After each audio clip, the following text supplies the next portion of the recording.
কালকে 1000 টাকা দিয়েছিলাম না তোমাকে বাজার করতে, কিসে কিসে খরচা করছো হিসাব দাও।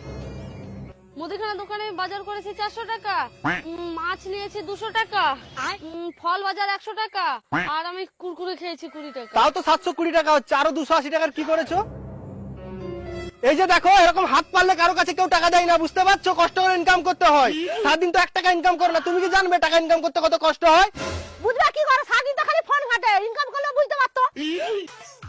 এই যে ভোর 5টার সময় উঠেছি, বাড়ি ঝাড় দিয়েছি, বাইরে ঝাড় দিয়েছি, নোচা দিয়েছি, কাপড় কেচেছি, কাপড় মেলে দিয়েছি, তোমার জন্য টিফিন তৈরি করেছি, টিফিনের মধ্যে আছে আলুর দম আর লুচি, আর তোমার মায়ের গেলার জন্য চা বিস্কুট তৈরি করেছি। কে উদ্ধার করো আমাকে।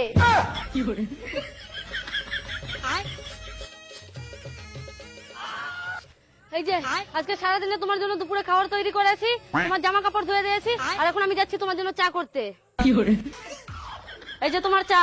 রাতে কি খাবে? ঘুগনি রুটি 60 টাকা, ভাত খেলে 150 টাকা। মানে? অত মানে জানি না, আজকে সারাদিনে যা যা কাজ করেছি তার বিল। আরে কিসের বিল এটা? কেন, তুমি তো বলেছিলে মনে নেই আমি নাকি 1 টাকাও ইনকাম করি না, তাই আমি ঠিক করেছি সকাল থেকে যা যা কাজ করবো তার সঠিক পরিশ্রমিক আমি বুঝে নেবো। টোটাল 720 টাকা? হ্যাঁ 720 টাকা। টাকা দাও, না হলে কালকে থেকে সব কাজ বন্ধ।